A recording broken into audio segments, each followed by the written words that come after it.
ഒരു വ്യത്യസ്തമായ ഗെയിം കേൾക്കുമ്പോൾ നിങ്ങൾക്ക് വളരെയധികം ലളിതമായിട്ട് ഫീൽ ചെയ്തേക്കാം. പക്ഷേ ഈ ഒരു ഗെയിം നിങ്ങൾ കളിക്കുന്നത് നിങ്ങളുടെ സ്മാർട്ട് ഫോണിലോ ലാപ്ടോപ്പിലോ ഒന്നുമല്ല, മറിച്ച് ഒരു ലിഫ്റ്റിനുള്ളിലാണ്. അതെ, ജപ്പാനിലും കൊറിയയിലും പടർന്നു പിടിച്ചിട്ടുള്ള പേടി സ്വപ്നമായിരുന്ന ദി ഇലവേറ്റർ ഗെയിമിനെ കുറിച്ചാണ് നമ്മൾ സംസാരിക്കുന്നത്. ഈ ഒരു ഗെയിം നിങ്ങൾ ശരിയായ രീതിയിൽ കളിച്ചു കഴിഞ്ഞാൽ നിങ്ങൾ എത്തിപ്പെടുന്നത് മറ്റൊരു ലോകത്തിലേക്കായിരിക്കും, മറ്റൊരു ഡയമെൻഷനിലേക്കായിരിക്കും. എന്നാൽ ആ ഒരു ഡയമെൻഷനിൽ നിങ്ങളെ കാത്തിരിക്കുന്നത് വളരെയധികം ഭീതിപ്പെടുത്തുന്ന കാര്യങ്ങളായിരിക്കും. ഈ ഒരു ഡയമെൻഷനിൽ നിന്ന് എല്ലാവർക്കും തന്നെ പുറത്തു കടക്കാൻ കഴിയില്ല. വളരെ ചുരുക്കം ആളുകൾക്ക് മാത്രമാണ് ഈ ഒരു ഡയമെൻഷനുള്ളിൽ നിന്ന് പുറത്തേക്ക് കടക്കാനായിട്ട് കഴിയുക. ബാക്കിയുള്ളവർ ആ ഒരു ഡയമെൻഷനുള്ളിലെ ലൂപ്പിൽ പെട്ടുപോവുകയും വളരെയധികം ഭീതികരമായിട്ടുള്ള ഒരു അനുഭവത്തിലൂടെ കടന്നു പോവുകയും ചെയ്യും. ഇത് കേൾക്കുമ്പോൾ നിങ്ങൾക്ക് ഇതൊരു കെട്ടുകഥ പോലെ ഫീൽ ചെയ്തേക്കാം. പക്ഷേ ഇലവേറ്റർ ഗെയിം എന്ന് പറയുന്നത് ഒരിക്കലും ഒരു കെട്ടുകഥയല്ല. നിങ്ങൾക്ക് ഇതിനെ പറ്റിയിട്ടുള്ള കാര്യങ്ങൾ യൂട്യൂബ് അല്ലെങ്കിൽ ഇൻ്റർനെറ്റിലൊക്കെ സെർച്ച് ചെയ്ത് കഴിഞ്ഞാൽ ഇലവേറ്റർ ഗെയിം കളിച്ചിട്ടുള്ള ആളുകളുടെ ലിസ്റ്റും അതോടൊപ്പം തന്നെ ഇലവേറ്റർ ഗെയിം കളിച്ചിട്ട് കാണാതായവരുടെ ലിസ്റ്റും ഒക്കെ നിങ്ങൾക്ക് കൃത്യമായിട്ട് തന്നെ കാണാനായിട്ട് കഴിയും. ഇന്നത്തെ ഒരു വീഡിയോയിലൂടെ ഇലവേറ്റർ ഗെയിം എന്ന് പറയുന്ന ഈ ഒരു ഗെയിം കളിച്ചിട്ടുള്ള ഒരു വ്യക്തിയുടെ അനുഭവത്തെക്കുറിച്ചാണ് നമ്മൾ പറയാനായിട്ട് പോകുന്നത്. വളരെ ഡീറ്റെയിൽഡ് ആയിട്ട് തന്നെ എന്താണ് ഈ ഒരു ഗെയിം, എങ്ങനെയാണ് ആളുകൾ ഈ ഒരു ഗെയിമിലേക്ക് എത്തിപ്പെടുന്നത് എന്നതിനെ പറ്റിയിട്ടൊക്കെ വിശദമായി തന്നെ നമുക്ക് പരിശോധിക്കാം. നിങ്ങൾ ഞാൻ ക്ഷണിക്കുന്നു രഹസ്യങ്ങളുടെ മാന്ത്രിക ലോകത്തേക്ക്. Welcome back to the secret book.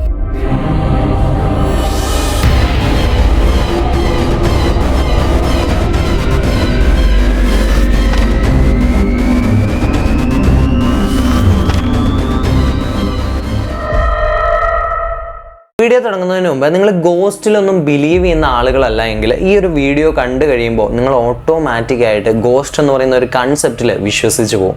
അത്രയധികം ടെറിഫിക് ആയിട്ടുള്ള അല്ലെങ്കിൽ അത്രയധികം സൂപ്പർ നാച്ചുറൽ ആയിട്ടുള്ള സാധാരണ ഒരു മനുഷ്യന് ചെയ്യാൻ സാധിക്കാത്ത ഒരുപാട് കാര്യങ്ങളായിരുന്നു ഇലവേറ്റർ ഗെയിം കളിച്ചിട്ടുള്ള ആളുകൾക്ക് നേരിടേണ്ടി വന്നിട്ടുണ്ടായിരുന്നത്. ഇന്നത്തെ ഒരു വീഡിയോയിലൂടെ ഇലവേറ്റർ ഗെയിമിലേക്ക് വളരെയധികം യാദൃശികമായിട്ട് എത്തിച്ചേർന്നിട്ടുള്ള അഭിൻ എന്ന് പറയുന്ന 24 വയസ്സുകാരനായിട്ടുള്ള ഒരു യൂട്യൂബറിന്റെ കഥയെക്കുറിച്ചാണ് നമ്മൾ സംസാരിക്കാനായിട്ട് പോകുന്നത്.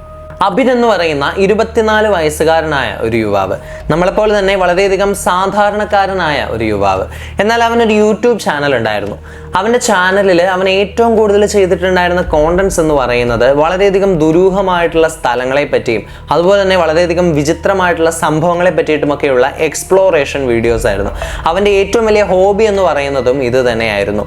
ഈ ഒരു കാരണം കൊണ്ട് തന്നെ അവൻ്റെ ചാനലിലെ പ്രധാന കോണ്ടന്റ്സ് എല്ലാം വളരെയധികം മിസ്റ്റീരിയസ് ആയിട്ടുള്ള സ്ഥലങ്ങളെ പറ്റിയും വളരെയധികം സൂപ്പർ നാച്ചുറൽ ആയിട്ടുള്ള പ്ലേസസിനെ പറ്റിയും അതുപോലെ തന്നെ വിചിത്രമായിട്ടുള്ള സംഭവങ്ങളെ പറ്റിയിട്ടൊക്കെ ആയിരുന്നു. ഇത്തരത്തിലുള്ള വീഡിയോകൾ കണ്ടിന്യൂസ് ആയിട്ട് അവൻ്റെ ചാനലിൽ അവൻ അപ്ലോഡ് ചെയ്യുമായിരുന്നു.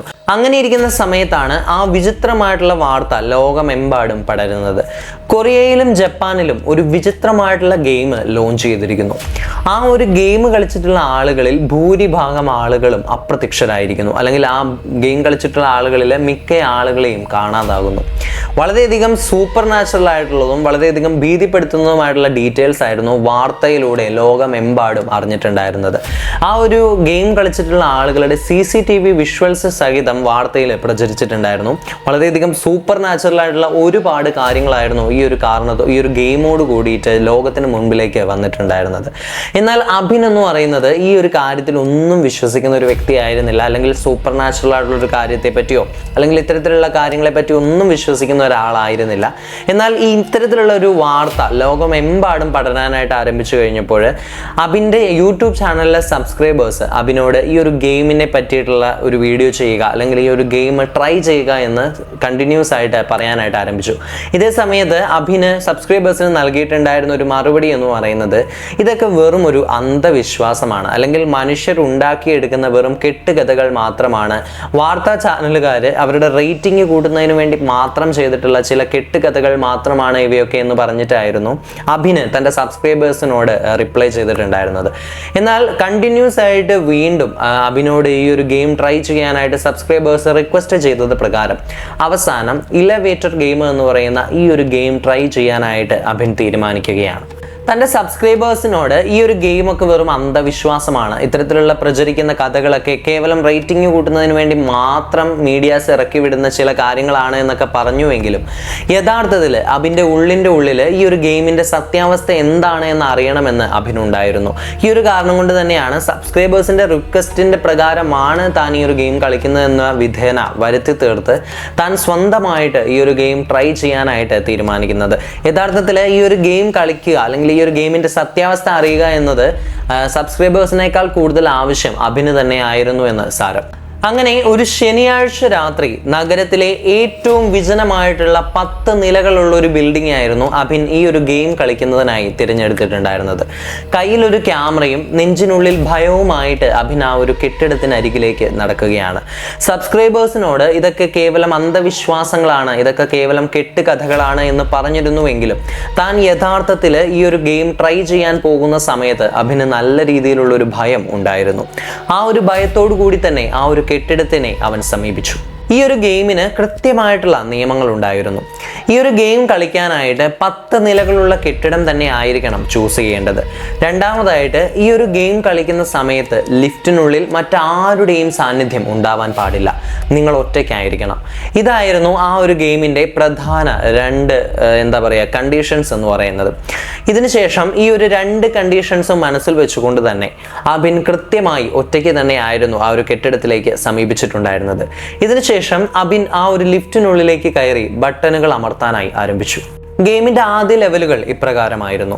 ലിഫ്റ്റിനുള്ളിൽ കയറിയതിനു ശേഷം ആദ്യമായി 4ാം നിലയിലേക്ക് ഉയരുക, അതിനുശേഷം അവിടെ നിന്ന് വീണ്ടും 2ാം നിലയിലേക്ക് താഴുക, 2ാം നിലയിലേക്ക് താഴ്ന്നതിനു ശേഷം വീണ്ടും 6ാം നിലയിലേക്ക് ഉയരുക, 6ാം നിലയിൽ എത്തിയതിനു ശേഷം വീണ്ടും അതേപോലെ തന്നെ 2ാം നിലയിലേക്ക് താഴുക, 2ാം നിലയിൽ എത്തിയതിനു ശേഷം വീണ്ടും 10ാം നിലയിലേക്ക് ഉയരുക. ഇത്തരത്തിലായിരുന്നു ഗെയിമിന്റെ ആദ്യത്തെ കുറച്ച് ലെവലുകൾ പോയിട്ടുണ്ടായിരുന്നത്. അഭിൻ ഓരോ തവണ ബട്ടൺസ് അമർത്തുന്ന സമയത്തും ലിഫ്റ്റിനുള്ളിലുള്ള ലൈറ്റുകൾ വളരെ ശക്തമായ രീതിയിൽ തന്നെ ബ്ലിങ്ക് ചെയ്യുന്നുണ്ടായിരുന്നു. അതുകൂടാതെ അഭിന് ചുറ്റും വളരെ ശക്തമായ രീതിയിലുള്ള ഒരു തണുപ്പ് അവൻ അനുഭവപ്പെടാനും ആരംഭിച്ചു. അങ്ങനെ ഗെയിമിലെ ഏറ്റവും പ്രധാനപ്പെട്ട ഒരു ഘട്ടത്തിലേക്ക് എത്തുകയാണ്. 10ാം നിലയിൽ എത്തുന്നതിന് മുൻപ് ലിഫ്റ്റ് തനിയെ 5ാം നിലയിൽ നിൽക്കും. അവിടെ വെച്ച് ലിഫ്റ്റിന്റെ വാതിലുകൾ താനെ തുറക്കും. ആ ഒരു സമയം 5ാം നിലയിൽ നിന്ന് ഒരാൾ ആ ഒരു ലിഫ്റ്റിനുള്ളിലേക്ക് കയറും. ഒരു പെൺകുട്ടി. ആ ഒരു ലിഫ്റ്റിനുള്ളിലേക്ക് കയറി അഭിന്റെ തൊട്ട് പിറകില് വന്ന് നിൽക്കുകയാണ്. ആ ഒരു പെൺകുട്ടിയുടെ മുഖം പൂർണ്ണമായി മുടി കൊണ്ട് മൂടിയിരുന്നു. അവൾ നേരെ ആയിരുന്നില്ല നോക്കിയിരുന്നത്, മറിച്ച് അവൾ തല കുനിച്ച് താഴേക്ക് നോക്കിയായിരുന്നു നിന്നിരുന്നത്. അഭിൻ ഒന്നടങ്കം ഭയന്നു വിറയ്ക്കാനായി ആരംഭിച്ചു. ആ ഒരു ലെവലിലെ ഏറ്റവും വലിയൊരു ചാലഞ്ച് അല്ലെങ്കിൽ ആ ഒരു ലെവലിലെ ഏറ്റവും വലിയൊരു നിയമം എന്ന് പറയുന്നത് ആ ഒരു പെൺകുട്ടിയെ ഒരു കാരണവശാലും നോക്കാൻ പാടില്ല, കൂടാതെ ആ ഒരു പെൺകുട്ടിയോട് സംസാരിക്കാനും പാടില്ല. ഈ ഒരു റൂൾ കൂടി ആയപ്പോഴേക്ക് അഭിൻ നല്ല രീതിയിൽ തന്നെ ഭയപ്പെടാനായിട്ട് ആരംഭിച്ചു. ഈ ഒരു റൂളിനോടൊപ്പം തന്നെ മറ്റൊരു കാര്യം കൂടി മെൻഷൻ ചെയ്തിട്ടുണ്ടായിരുന്നു. എന്തുകൊണ്ടാണ് ഈ ഒരു പെൺകുട്ടിയുടെ മുഖത്തേക്ക് നോക്കരുതെന്നും അല്ലെങ്കിൽ ഈ ഒരു പെൺകുട്ടിയോട് സംസാരിക്കരുതെന്നും പറയുന്നത്? ഇതിന് താഴെയായി മെൻഷൻ ചെയ്തിട്ടുള്ള കാര്യം എന്ന് പറയുന്നത് ഈ ഒരു പെൺകുട്ടി ഈ ലോകത്ത് നിന്ന് വന്നിട്ടുള്ള ഒരാളല്ല എന്നായിരുന്നു. ഈ ഒരു കാര്യമാണ് അഭിനെ ഏറ്റവും കൂടുതൽ ഭീതിയിലാക്കിയിട്ടുണ്ടായിരുന്നത് അല്ലെങ്കിൽ അഭിനെ ഏറ്റവും കൂടുതൽ ഭയപ്പെടുത്തിയിട്ടുണ്ടായിരുന്നത്. അഭിൻ തൻ്റെ കണ്ണുകൾ ശക്തമായി തന്നെ മുറുക്കി അടച്ചു. എന്നാൽ ഏതാനും സെക്കൻഡുകൾ കഴിഞ്ഞപ്പോൾ ലിഫ്റ്റിനുള്ളിൽ വളരെ ശക്തമായ രീതിയിലുള്ള ഒരു ദുർഗന്ധം വമിക്കാനായിട്ട് ആരംഭിച്ചു. അതായത് ചീഞ്ഞഴുകിയ ഒരു മാംസത്തിന്റെ ഗന്ധം പോലെയുള്ള ഒരു ഗന്ധം. ഈ ഒരു ഗന്ധം വന്നിട്ടുണ്ടായിരുന്നത് ആ ഒരു ലിഫ്റ്റിൽ നിന്ന് തന്നെയായിരുന്നു. എന്നാലും അഭിൻ ഒരിക്കലും കണ്ണു തുറന്നിട്ടുണ്ടായിരുന്നില്ല. കാരണം ഗെയിമിന്റെ റൂൾ എന്ന് പറയുന്നത് ഒരു കാരണവശാലും ആ ഒരു ലിഫ്റ്റിനുള്ളിലെ പെൺകുട്ടിയെ നോക്കരുത്, അവളോട് സംസാരിക്കരുത് എന്ന് തന്നെയായിരുന്നു. ഈ ഒരു ഗന്ധം വന്ന് ഏതാനും സെക്കൻഡുകൾക്കുള്ളിൽ തന്നെ ആ ഒരു ലിഫ്റ്റിനുള്ളിൽ ഉണ്ടായിരുന്ന അല്ലെങ്കിൽ അഭിന് പുറകിൽ നിന്നിരുന്ന ആ ഒരു പെൺകുട്ടി സംസാരിക്കാനായിട്ടും ആരംഭിച്ചു. അവളുടെ ശബ്ദം തൻ്റെ കാതുകൾക്ക് പിന്നിൽ വലിയൊരു മന്ത്രണം പോലെ മുഴങ്ങിക്കൊണ്ടേയിരുന്നു. ഒത്തിരി തവണ ആ ഒരു പെൺകുട്ടി അഭിന്റെ പുറകിൽ നിന്ന് സംസാരിച്ചുവെങ്കിലും അവൻ ഒന്നിനും തന്നെ മറുപടി നൽകിയിട്ടുണ്ടായിരുന്നില്ല. ഇതിനുശേഷം അവൻ തൻ്റെ ക്യാമറയിലേക്ക് നോക്കാൻ ശ്രമിച്ചുവെങ്കിലും ആ ഒരു ക്യാമറയ്ക്കുള്ളിൽ യാതൊരുവിധ സിഗ്നലും ഉണ്ടായിരുന്നില്ല. പൂർണ്ണമായിട്ടും സ്റ്റാറ്റിക് ആയിട്ടുള്ള ഒരു അവസ്ഥയിലായിരുന്നു ആ ഒരു ക്യാമറ ഉണ്ടായിരുന്നത്. ഇതിനുശേഷം പതിയെ ആ ഒരു ലിഫ്റ്റ് 10ാം നിലയിലേക്ക് ഉയരാനായിട്ട് ആരംഭിക്കുകയാണ്. അഭിന് വളരെയധികം റിലീവായ ഒരു അവസ്ഥയിലായിരുന്നു. കാരണം ഈ ഒരു 10ാം നിലയിലേക്ക് ഉയരുന്നതോടുകൂടി ഈ ഒരു ഗെയിം അവസാനിക്കുമെന്നായിരുന്നു അഭിൻ കരുതിയിട്ടുണ്ടായിരുന്നത്. എന്നാൽ യഥാർത്ഥത്തിൽ 10ാം നിലയിലേക്ക് ഉയരുന്നതോടുകൂടി ആയിരുന്നു ഈ ഒരു ഗെയിമിൻ്റെ ആരംഭം എന്ന് പറയുന്നത്. 10ാമത്തെ നിലയിൽ നിന്ന് വാതിൽ തുറന്ന് പുറത്തേക്ക് ഇറങ്ങിയിട്ടുണ്ടായിരുന്ന അഭിൻ കണ്ടത് ശ്വാസം നിലയ്ക്കുന്ന കാഴ്ചകളായിരുന്നു. താൻ കയറിയ ആ ഒരു അപ്പാർട്ട്മെൻറ്റിലേ അല്ല താനുള്ളത്. പുറത്തെ ആകാശത്തിന് ചുവന്ന നിറം, കൂടാതെ നഗരത്തിലെ വെളിച്ചങ്ങളെല്ലാം പൂർണ്ണമായി അണഞ്ഞിരിക്കുന്നു. തനിക്കു ചുറ്റും വിചിത്രമായിട്ടുള്ള നിലവിളി ശബ്ദം മാത്രം. ഉള്ളിൽ വളരെ തീവ്രമായിട്ടുള്ള ഭയത്തോട് കൂടിയിട്ട് അഭിൻ ആ ഒരു ലോകത്തിലേക്ക് ചുവട് വയ്ക്കുകയാണ്. എന്നാൽ താൻ ആ ഒരു ലിഫ്റ്റിൽ നിന്ന് പുറത്തേക്ക് ഇറങ്ങിയതിന് തൊട്ട് പിന്നാലെ തന്നെ തൻ്റെ പുറകിൽ നിന്ന് വിചിത്രമായ രീതിയിലുള്ള ഒരു ചിരി കേൾക്കാനായിട്ട് ആരംഭിക്കുകയാണ്. അത് മറ്റാരും ആയിരുന്നില്ല, തൻ്റെ കൂടെ ആ ഒരു ലിഫ്റ്റിനുള്ളിൽ ഉണ്ടായിരുന്ന ആ വിചിത്രയായ പെൺകുട്ടിയായിരുന്നു. ഇപ്പോൾ ആ ഒരു പെൺകുട്ടി അഭിനെ നോക്കി ചിരിക്കുകയാണ്. ഇപ്പോൾ അവളുടെ മുഖം വ്യക്തമായി തന്നെ കാണാൻ കഴിയും. അതൊരു മനുഷ്യൻ്റെതായ മുഖമായിരുന്നില്ല.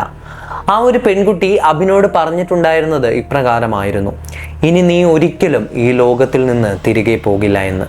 ഇതൊക്കെ കേട്ട് പരിഭ്രാന്തനായിട്ടുണ്ടായിരുന്ന അഭിന് ആ ഒരു ലിഫ്റ്റിനുള്ളിലേക്ക് ഓടിക്കയറി ആ ഒരു പാറ്റേൺ റിവേഴ്സ് ചെയ്യാനായിട്ട് ശ്രമിച്ചുവെങ്കിലും യാതൊരു വിധത്തിലുള്ള ഫലവും ഉണ്ടായില്ല. കാരണം ആ ഒരു ലിഫ്റ്റ് പൂർണ്ണമായി പ്രവർത്തനരഹിതമായി മാറിയിട്ടുണ്ടായിരുന്നു. എന്തൊക്കെ കാര്യങ്ങൾ ശ്രമിച്ചിട്ടും എത്ര തവണ ബട്ടൺസ് നെക്കിയിട്ടും ആ ഒരു ലിഫ്റ്റിൻ്റെ യാതൊരുവിധ കമ്പോണൻസും വർക്ക് ചെയ്യുന്നുണ്ടായിരുന്നില്ല. കൂടാതെ ആ ഒരു ലിഫ്റ്റിനുള്ളിൽ ഉണ്ടായിരുന്ന പെൺകുട്ടി മെല്ലെ അഭിന് നേരെ ഇഴഞ്ഞു വരാനായിട്ട് ആരംഭിച്ചു. അവളുടെ കൈകൾ അഭിൻ്റെ കഴുത്തിന് നേരെ നീണ്ടു വന്നുകൊണ്ടേയിരുന്നു. അടുത്ത ദിവസം രാവിലെ ആ ഒരു ബിൽഡിങ്ങിലെ സെക്യൂരിറ്റി ഗാർഡ് ആ ഒരു ലിഫ്റ്റ് പരിശോധിക്കുന്ന സമയത്ത് ആ ഒരു ലിഫ്റ്റിനുള്ളിൽ ആരെയും തന്നെ കണ്ടെത്താൻ കഴിഞ്ഞിട്ടുണ്ടായിരുന്നില്ല. അഭിൻ അതിൻ്റെ പരിസര പ്രദേശങ്ങളിൽ പോലും ഉണ്ടായിരുന്നില്ല. ഇതിനെ തുടർന്നിട്ട് പോലീസ് ഈ ഒരു കേസ് ഏറ്റെടുക്കുകയും ആ ഒരു ലിഫ്റ്റിനുള്ളിൽ എന്താണ് നടന്നത് എന്നുള്ളതിനെ പറ്റിയിട്ടൊക്കെ ആ ഒരു ലിഫ്റ്റിനുള്ളിലെ CCTV പരിശോധിക്കുകയൊക്കെ ചെയ്യുന്ന സമയത്ത് കണ്ടെത്തിയിട്ടുണ്ടായിരുന്ന വിഷ്വൽസ് വളരെയധികം ഭീതികരമായിരുന്നു. അഭിൻ ആ ഒരു ലിഫ്റ്റിനുള്ളിലേക്ക് ഒറ്റയ്ക്ക് കയറുകയാണ്. ഇതിനുശേഷം ആരുമില്ലാത്ത ഒരു മൂലയിലേക്ക് നോക്കി ആരോടോ സംസാരിച്ചു കൊണ്ടിരിക്കുന്നതായിട്ട് ആ ഒരു CCTV വിഷ്വൽസിൽ കാണാൻ കഴിയുമായിരുന്നു.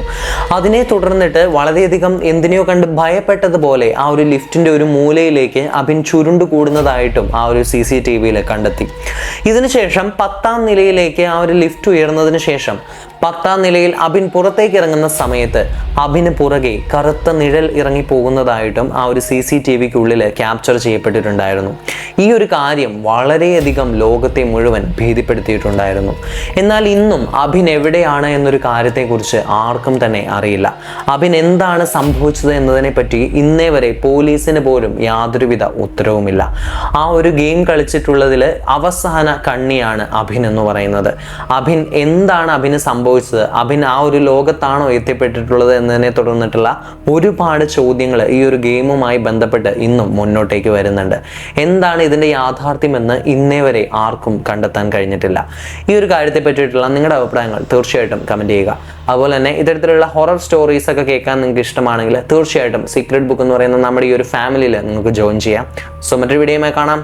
Until then, it's me Jaswin from Secret Book, signing off.